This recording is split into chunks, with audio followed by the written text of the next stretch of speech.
জমিন আসমান কিছু হতো বাবা কার ওসিলায়? আমার নবীর ওসিলায়। কার ওসিলায়?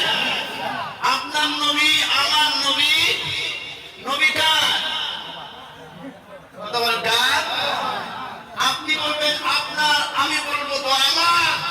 আমার হাতটা কাটা যাওয়ার সমস্যা নাই, আমার গলায় ছুরি দেওয়ার সমস্যা নাই। আমার নবীর বিরুদ্ধে কথা বললে তখনই সমস্যা। কথা ঠিক কিনা? বলে যাবো তো নবীকে নিয়েই মরতে চাই। কথা ঠিক কিনা? নবীর বিরুদ্ধে যারা কথা বলে বজ্র কণ্ঠে বলতে চায়, যারা বলে নবী মৃত, মারা গেছে, নবী পচে গেছে, আসলে মাদ্রাসাই পড়ে না, শুদ্ধভাবে কোরআন তেলাওয়াতই জানে না।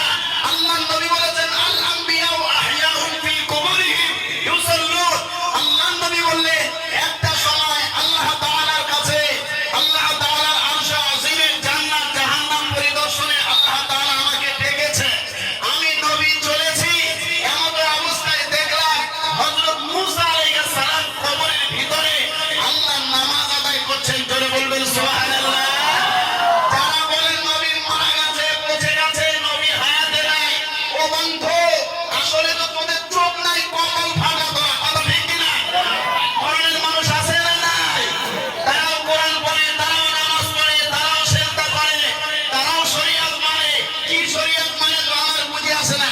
আসলে নাস্তিকদের মতবাদ তারা এই জমিনে, আল্লাহর জমিনে প্রতিষ্ঠিত করতে চায়। তবে একটা কথা, আহলে সুন্নাত ওয়াল জামাতের আমিরা যারা আমরা বিশ্বাসী, দুনিয়ায় আমরা যতদিন আছি তাদের মতবাদ আমরা প্রতিষ্ঠিত হতে দেব না, দেব না, দেব না।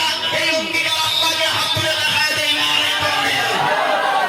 এই দেখলো আহলে সুন্নাত ওয়াল জামাত, আহলে সুন্নাত ওয়াল জামাত, যারা পিসের হুজুর কেবলা, যারা পিসের হুজুর কেবলা, এই দেখলো। আমার মুসলমান ভাইরা, সংক্ষিপ্ত আলোচনা, যেহেতু আমাদের হুজুরের সম্মান আমাদের রাখা আমাদের দায়িত্ব। আল্লাহ কোরআনে বলেছেন ইয়া আইয়ুহাল্লাযীনা আমানু আতিউল্লাহ ওয়া আতিউর রাসূল ওয়া উলিল আমরি মিনকুম। তোমরা ইতাআত করো, আমি আল্লাহ আমার নবী আর আমার রাস্তায় যারা চলেছে, আমার বন্ধু হয়ে গেছে, তাদেরকে সম্মানের নজরে দেখো।